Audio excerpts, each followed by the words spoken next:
Softball is Life by Dwayne Yancey, copyright 2013 and all rights reserved. We begin in darkness. It is 1979 and we hear the sounds of a softball game underway with a small crowd cheering and an umpire calling balls and strikes. Except we only hear this umpire call strikes, and we hear people in the crowd cheering for Linda. Atta girl, Linda! It's in there! Strike two! One at a time, one at a time. You got this one, you got this one. Relax, don't rush it, take your time. Be a hitter now, break this up! Break this up, you can do it! Come on, Linda, all yours. Strike three! You're out of there!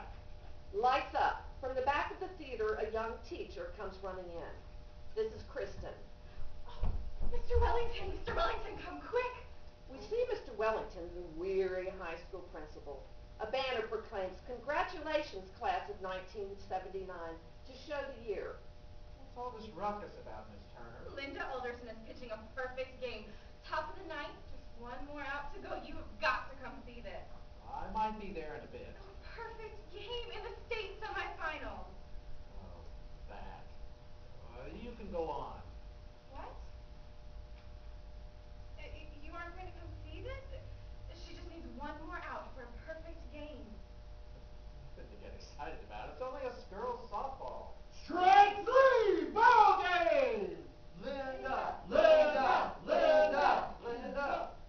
The chants fade into the ringing of a school bell to signify a change in class. Lights come up and we are now in the 1990s. Kristen is now the principal. A sign announces, "Welcome to the 1994-1995 school year." Mr. Barnett enters gingerly. Oh! Mr. Barnett, what's wrong? Food fight in the cafeteria. Already? First week of school is always the roughest. Barely one weekend and already feels like I'm a warden, not a principal. You asked for this job. So why are you limping? Because the little brat hit me with an apple, that's why. An apple? From halfway across the cafeteria. Ought to be a criminal assault, but it'll probably just be in-school suspension. So who's the troublemaker? New kid. Larson. Bad apple, if you ask my opinion. No pun intended. Send him in. Not a him, it's a her. Mr. Barnett motions.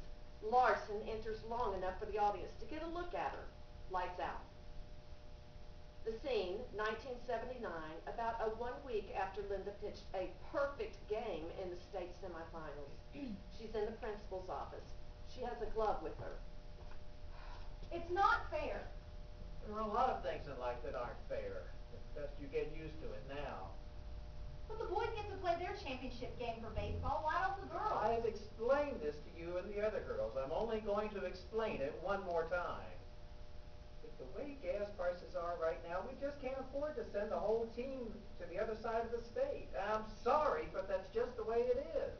But the boys play their baseball game. Because they have a corporate sponsor. Then we need a corporate sponsor. Well, maybe so, but that's not how the world works, I'm afraid. But it's not just us, it's the whole state system. We could have a bake sale. How much do we need to raise? It's an admirable response, but it's been decided, Linda, there will be no softball championship this year. So we just get screwed then. Language, Miss Alderson, language. But we're just one game away. We could win it all. What the state has decided is that both of you will be named co-champions. I don't want to be co-champion. I want to be the real thing. Well, this will have to do. They don't name co-champions in the World Series. It isn't the World Series. It is to me. With all due respect, Miss Alderson, despite your performance the other day, you're not Don Larson. And what is that supposed to mean? It means, I think you've let this go to your head.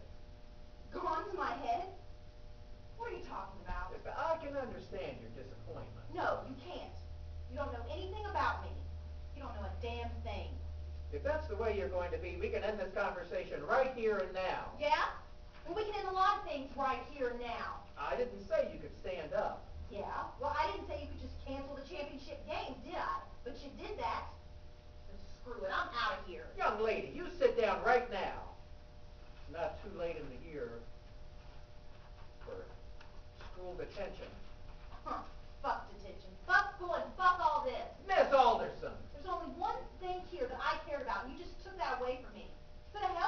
And the hell with this school. That's it, detention until graduation. Oh, and to hell with graduation. I'm out of here for good. Young Linda starts to storm out, but doesn't exit yet. Miss Alderson, your emotional response is completely out of proportion to the situation. It's just one game. Just one game? Just one game? You really don't understand anything at all, do you? Well, it's not like softball was going to be your whole life or anything. Oh, yeah? Well, that's where you're wrong. Softball is life. Young Linda throws the glove at Mr. Wellington and storms out. The scene now, 1994, in the principal's office. Kristen meets with Larson after the food fight. She's trying a soft approach. Larson is a combination of bored, surly, and unconcerned. So, Larson, is it? Yeah, Well, that's an interesting name. I guess. Any particular story behind it? No, just what I was named, I guess. I see. A family name, maybe? Ain't got no family. Well, you have to have some kind of family somewhere. My mom's in prison. Oh, I'm sorry. I'm not. Oh. I haven't seen her since I was like 5. Oh, so you're a freshman now, so you're probably 14. 9 years. I'm sorry. It's okay. They say she's a really bad person anyway. She never writes me or nothing. I see. And your dad? Don't have a dad. Okay. So, who do you live with? My cousin? Or something like that. I used to live with my grandmother until last year, but then she died. So, if I need to call your guardian to talk about what happened today, I call your cousin? I guess. But she's never there. Well, where is she? I don't know. Working, I guess. Oh, where does she live? Some restaurant, I guess. I think she waits tables or something. You're not sure? She's never there. So when you get home in the evenings, you're by yourself? Nah. Her boyfriend's there. Unless he's off riding his bike or something. Oh. So what's he do, when he's not, out biking or riding his bike? Studying, he's an artist. I see. What kind of artist? Tattoo. And by bike, you mean? A Harley. I see. What's all this got to do with anything anyway? Oh, well, I just like to get to know my students. Not much to know. I see. So, you want to tell me your version of what happened in the cafeteria today? Not really. Oh, Mr. Barnett says you hit him with an apple. Yeah. Do you want to tell me why? His fault. He got in the way. He got in the way of you throwing an apple. Yeah. So why were you throwing an apple in the first place? Some boys told me I couldn't do it. Couldn't do what? Throw it in the trash can. The trash can's on the other side of the cafeteria from where you were. So, I'd have hit it if he hadn't gotten in the way. It's easy. The scene, a cell in a woman's prison. It's at night, just before lights out. A woman in her mid-30s sits in her cell with a pen and paper. This is Linda, Larson's mother, and the grown-up version of the girl who pitched the perfect game back in 1979. Dear Larson, I guess another week has gone by. It's the only way I can make it through the week sometimes. Every Sunday night I write you a letter. Sometimes I spend all week just thinking about what I'm going to say. Every day is pretty much like all of the others, so there's really not anything new to say. But at least thinking about it keeps my mind off of other things. I don't know if you get any of these or not. You never write back. I know my mother probably didn't let you read any of my letters. She thought I was a bad person. And maybe I am, but now I don't even know where you are. I'm just hoping that the post office will forward these somehow. They don't come back to me, so maybe they are. Or maybe they don't do a return to sender if the sender has a number and not a name. No, I don't know. Not like I can go to the post office and ask. They don't tell us much in here. All I know is that you're probably starting high school about now. Never liked high school very much. I guess that's part of the reason I wound up here. I guess you probably heard I dropped out with about about 2 weeks to go. That was probably a dumb thing to do, but not the dumbest thing I ever did. I'm sure you heard about that too. Anyway, I hope high school works out better for you than it did for me. I guess I'm probably the wrong one to give advice, but... Your attention, please. 1 minute until lights out. 1 minute until lights out. But if I did, it would be this. Stay away from drugs and boys who think they're tough. Love, your mother. Linda signs it, then thinks for a moment more. Stay perfect, Larson.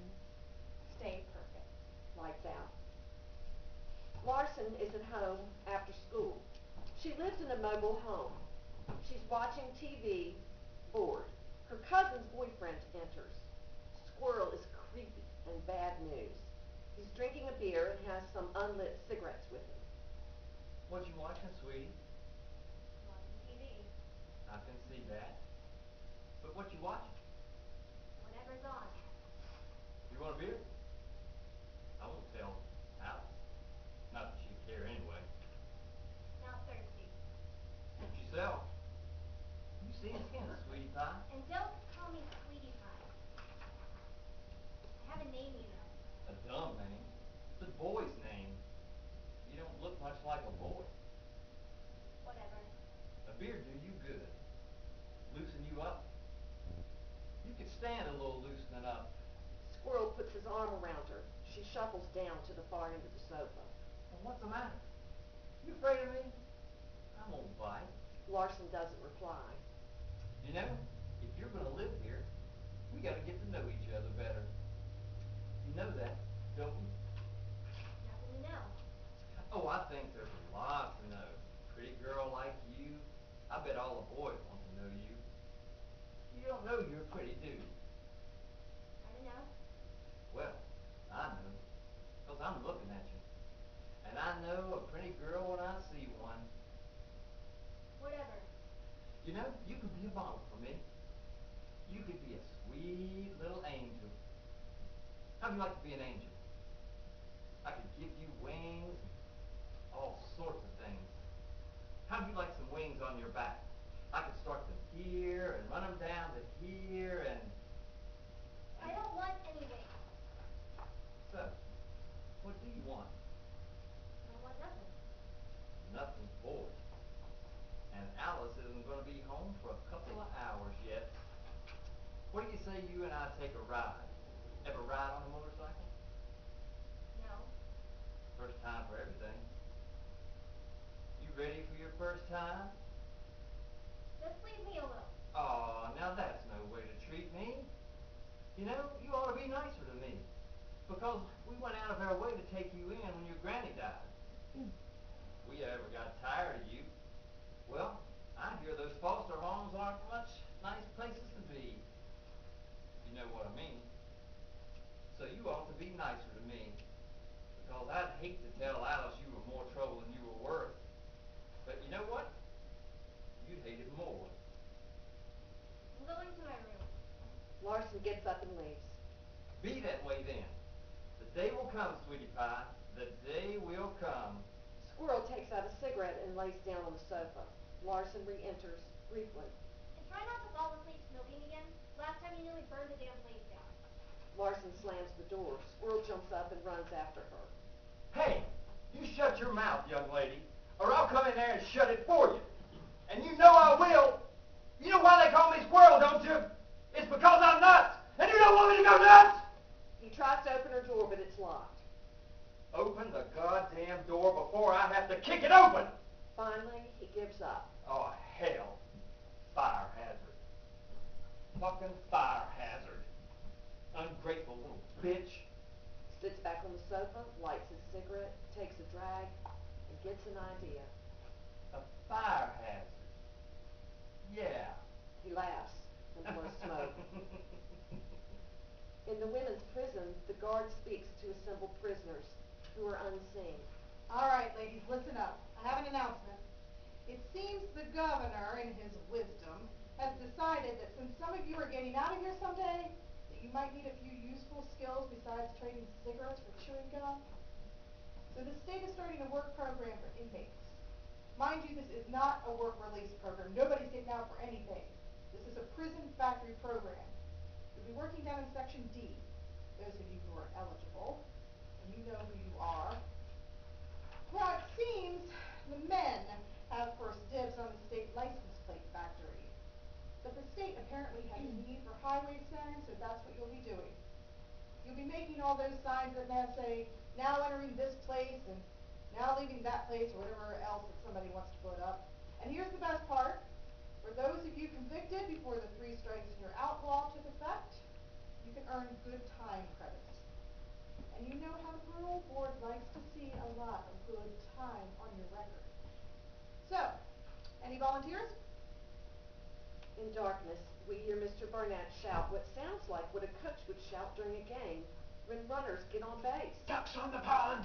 Ducks on the pond! Lights up. Now we see Mr. Barnett leading his science class on a field trip, and the ducks he refers to are actual waterfowl on an actual body of water. He's explaining nature. If we see Larson, she's not paying much attention to the lecture. Instead, her attention drifts elsewhere, to a point we'll soon discover. This is our lucky day. A lot of times when I leave this field trip, they're gone. But today, you'll have some mallards. The males are the colorful ones. The drab ones are the females. That's the way it is with many species. Can anyone remember why that is? That's right, very good. Now, this is a man-made pond, but you'll see that over time it's evolved its own little ecosystem. Over there are some cattails. Now this is mating season, so the female likely has a nest with some eggs somewhere along the bank. Oh look, there's a red-winged blackbird. They're another one of the species that likes the wetlands. Who can tell me some of the other species we might find out here? Very good. Now, we have a wet weather stream that feeds into the pond, coming down from out of those... We hear the ducks squawk and a rock hit the water. Mr. Barnett's back is turned to the students. Who did that? Who threw that rock? Larson, you, back to the bus. Now. And when we get back to school, you can march yourself right down to the principal's office. What is it with you and throwing things anyway? Larson meets with the principal, slumped in a chair. Kristen tries a friendly approach. Well, we're getting to be old friends, aren't we? We're not friends. All right. So, you want to tell me what happened? Not really. I think you should. Not much to say, really. Just try, won't you? I threw a rock. Ah, now we're getting somewhere. And you didn't think this would be disruptive? Yeah. But you did it anyway. Yeah. You want to tell me why? What's with all the questions? Just put me in detention. I don't care. I'm just trying to understand what's causing you to act out like this. I wasn't acting. I was aiming. I mean, what's causing you to do something? The duck one. The duck made you do it. Is that like the devil made you do it? That one duck was hurting the other one. What duck? What are you talking about? The duck I hit. Mr. Barnett says you threw a rock into the pond. I threw a rock at the duck. Oh, well, that's even more serious. You could have hurt it. I hope so. You hope you hurt it? Why would you want to hurt a duck? I told you it was hurting the other duck. Well, they are animals, or birds, or whatever. That's just nature, and they fight. They weren't fighting. Oh. How old are you? 14. Okay, so you know then. He stopped hurting her when I hit him. Right up the side of the head, too. Good aim. No big deal. Only like 40 feet away. You know, maybe he wasn't really hurting her. He was hurting her, and I stopped it. Is there some reason why you'd be upset by that? Talk to me, Larson, is there? Has somebody hurt someone you know like that? Has somebody hurt you like that?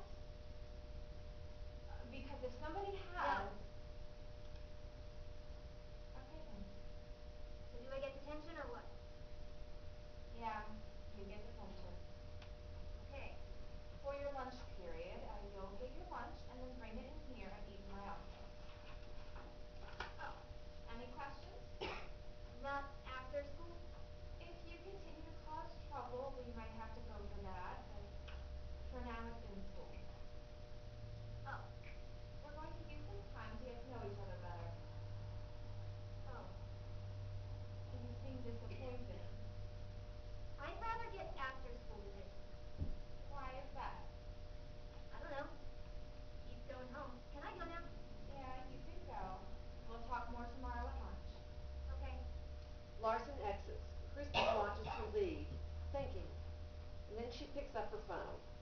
Amy, this is Kristen. Could you do me a favor? Could you pull the file on Larson Alderson and send it over to me? Thanks. Kristen hangs up.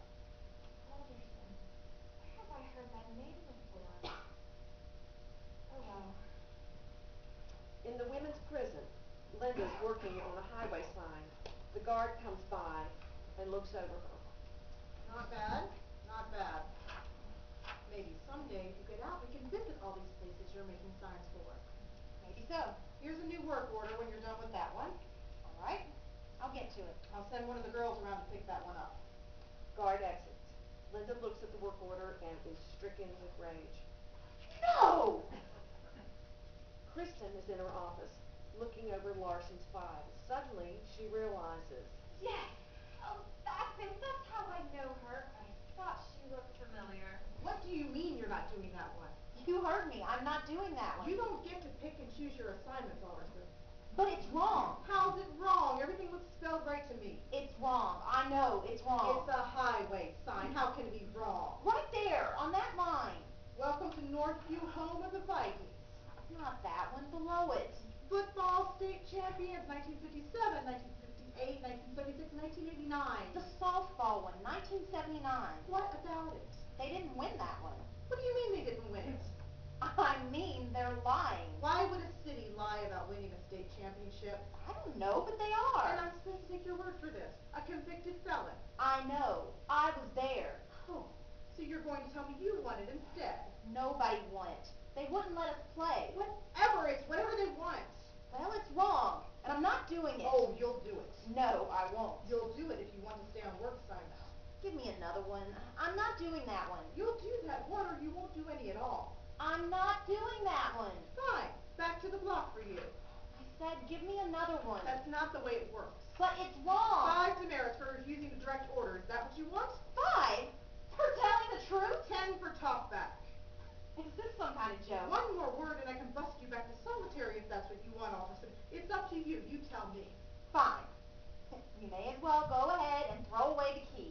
Because I'll never make that sign. Do you hear me? Never. Linda storms out. She was starting to do so well, too. Guard looks at the work order. Code champions. Wonder why she'd be so upset over that. The custodian is sweeping the floor, perhaps whistling while he works. The bell rings, signaling a change in classes. The custodian exits to get out of the way of students. Mr. Barnett enters, hurrying to his class. Kristen tracks him down. Mr. B, Mr. B. Mr. Barnett turns around. I'm glad I caught you. I'm on my way to class. I'll walk with you. Suit yourself? I found something out about your little troublemaker. That she's a big troublemaker? Now come on, you're going to like this. She's transferred. I like that. Mr. B. With all due respect, she didn't hit you in it. Well, you know. I know. But come on, listen to this. Make it quick. I need to get set up for my next class. I've read her file. Do you know who her mother is? You'll never guess. Then why don't you just tell me? Linda Alderson. Okay. Is that name supposed to mean anything to me? She went to school here back in the 70s, played softball. So, Well, you being the softball coach, I thought you might be interested in her background. I'm interested in her behavior and her grades, not her genealogy. Her mom was the state record holder for strikeouts, single game and regular season, and career. I looked it up.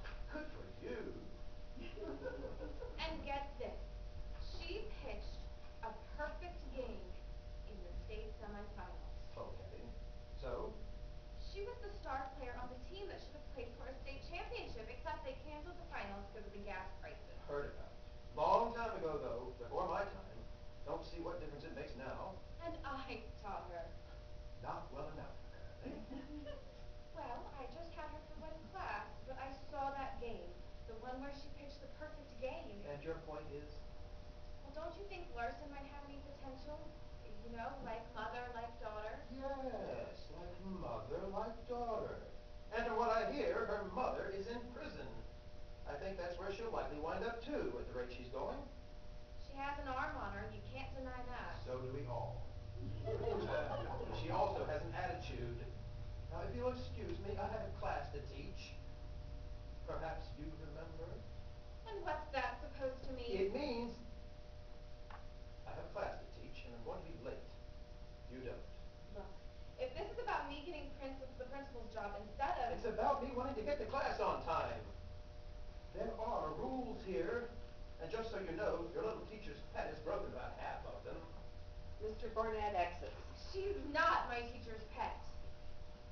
Linda sits alone in a prison cell, angry about the work assignment she's refused. A refusal that has now landed her in solitary. First she sits, and then she shuffles, and then she paces. Finally, she shouts out. Guard! Guard! I need some paper and a pen. Hey, just because I'm in solitary doesn't mean you can shut me up. Guard! Guard! Linda realizes no guard is going to respond.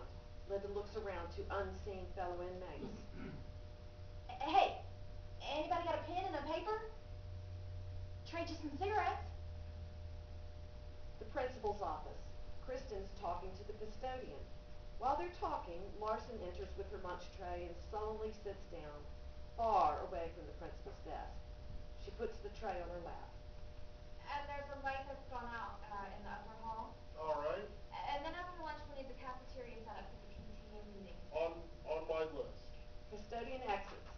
Kristen turns to Larson and motions towards her desk. Oh, you can sit up here. That's okay. No, come on up here. We're going to talk. Larson dejectedly takes her tray and sits on the principal's desk and pulls up a chair. Not much of a view, is it? You'd think being principal, I'd get a better view. Instead, all I get are the dumpsters behind the cafeteria. I guess that's so I don't spend my time daydreaming. Larson doesn't answer. She just eats. So how's your day going? I don't know. You don't know. Well, we better find out. Whatever. You don't like to talk much, do you? Not really. All right. I'll do the talking then. Larson doesn't answer. She's busy eating. You're hungry. Yeah? Did you have any breakfast? No. Oh, you should always have breakfast. It gets the brain going. Wasn't anything to eat. Oh, nothing at all? Just beer. Oh, Maybe some potato chips. I see. My cousin doesn't like it if I eat all the food. Oh, well, you live there too, don't you? For now, I guess. They said they'd see how it works out. Oh, It's all right. I just try to stay out of the way. I see. So, you ever play any sports? You know, basketball, softball, No. not even wrestling or t-ball? No. Why not? They wouldn't let me. Who said? Whoever I was living with, usually my grandmother. Why wouldn't they let you? I don't know. Costs too much, I guess. Did you want to play? I guess. I don't know. My grandmother said she didn't have time to take me anyway, so really it didn't matter. Do you know why I'm asking? Not really. How much do you know about your mother? I don't know. We don't talk about her. Would you like to know more? I don't know. I don't care. The reason I ask... Suddenly, the fire alarm goes off. What now? The custodian sticks his head in. Little chemistry experiment up in the science lab. Just a lot of smoke, nothing serious. Oh, Lord. You go out with the office staff. I need to man the hall.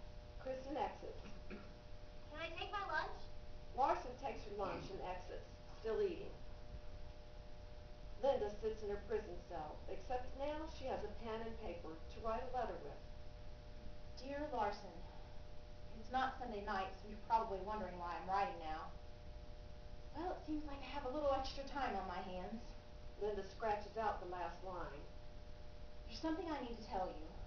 I don't know what you can do about it, but somebody ought to know. I don't know if anybody even cares about this anymore, but back when I was in high school, our team had the chance to... Your attention, please. This is a special recreation announcement. The annual inmate softball tournament will be held next week. This tournament will pit the 4 cell blocks in a round-robin tournament with the winner facing the guards for the warden's trophy. Only those inmates without any demerits are eligible to participate. The deadline to sign up is next Tuesday. This is the end of the announcement. Linda sits, contemplating this news. Finally, she crumples up the letter she's writing and throws it away. Fine, I'll make your damn sign. She stands up and shouts for the guard. Guard! Guard! Hey, guard! Behind the school, near the dumpsters that the principal can see from her office, the custodian is bringing out crates of food from the cafeteria. Food that's gone bad. The custodian sets down one load, then returns inside for more.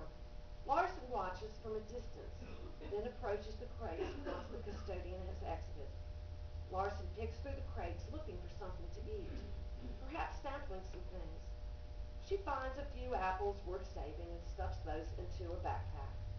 The custodian enters with more crates and catches her. Hey, what are you doing?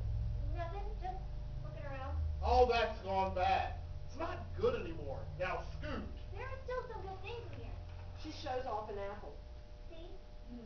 Still, I don't care. You can't be picking through all that like a hobo. You're just gonna throw it out. What difference does it make? They got rules about this kind of thing. After so many days, has to be thrown out if they don't use it. Seems a waste. Yeah, suppose so, but that's the government for you. Now go on, run along. You need any help? Help. What kind? I don't know. Any kind. I got time. I don't have to be home any special time. Well, I guess it wouldn't hurt. You toss that stuff in the dumpster while I bring the rest up. How's that? Okay. Custodian exits. Larson picks through the crate, finds a few more good apples, and stuffs them into her backpack. Now that she's left with just the bad ones, she picks up one, studies the dumpster, and starts a throwing motion. Lights out abruptly. Kristen's at her desk, talking on the phone, her back to the window. Well, I've got an education, that's for sure. The things they don't teach you at principal school. Now get this. One side of our property line runs up against some old geezer who apparently just hates the world, but he at least hates us. I think they might have condemned part of his property when they built the school. I'm not sure. That's what I've heard anyway. Well, he's put up this monster fence out by the sports field and won't let anybody retrieve foul balls, or he threatens to call the law on them.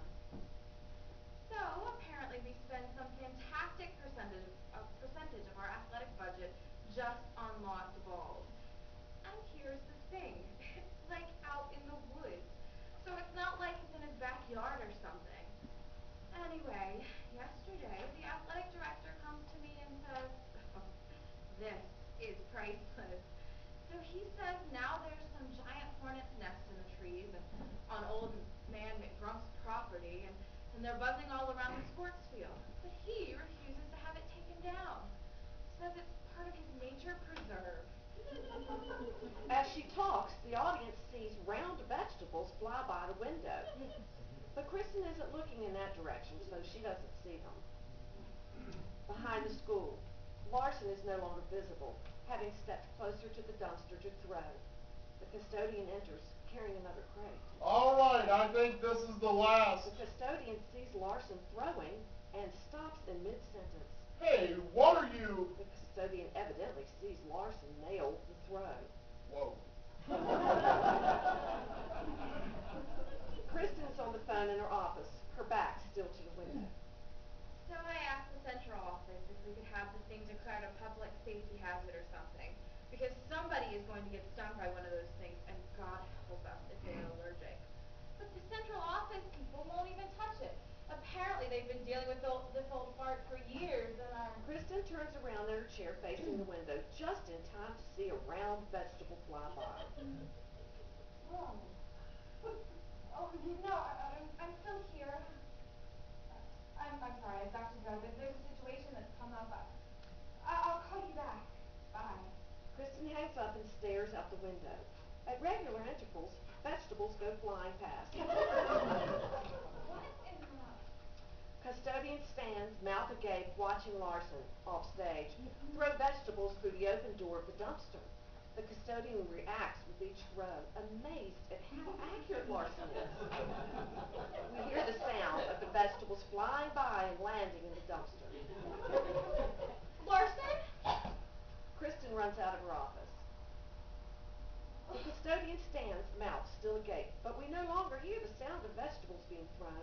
Kristen enters, running in, Larson? She's gone. pointing to the empty boxes. Did she... all of them? Yep, In there? yep. But how... I don't know. how far do you think that is? From here to the dumpster door? I don't know. 40, 50 feet? Why? And she really hit it each time with all of those? Yep. Except for the one she ate. At Larson's home, well, actually Squirrel's home. Squirrel is the only one present. He's smoking a cigarette and drinking a beer. He seems agitated, as if he's waiting on something or someone. He picks up a stack of mail on the table and flips through it. Goddamn bills.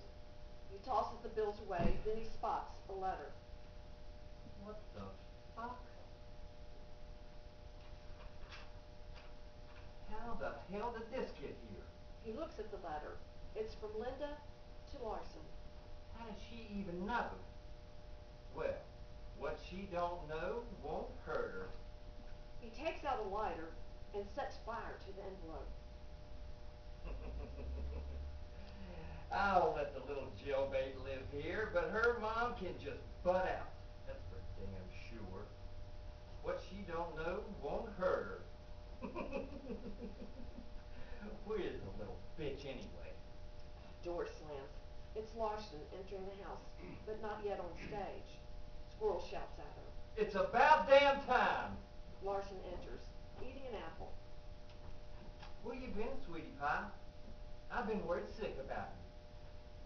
I walked home, and I told you to stop calling me that. What's wrong with the bus? What's the point? Nothing to do here. I could have kept you company. I'm fine. Oh, yes, you are. What's that I smell burning? Just a hunk of burning love. I was hoping it was supper. I ain't hungry. At least not for food. When's Alice getting home? Could be hours yet.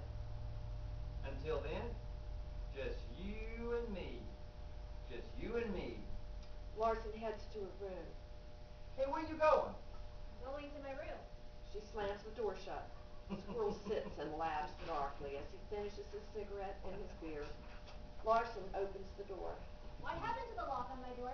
Took it off. Why? Fire hazard. A fire hazard? You're the damn fire hazard. You said it yourself. I was just thinking it through to its logical conclusion. So you took off my lock. What if you were trapped? How would you get out? I'd go out the window. Larson exits angrily, slamming the door behind her. Good luck with that. Good luck with that. We hear the sound of Larson pushing furniture against the door. Hey, what are you doing in there? Squirrel goes to her door and pushes against it. Hey, you can't. What did you move that out of the way right now? You hear me? You move that. Damn you, Larson. Damn you to hell. You can't stay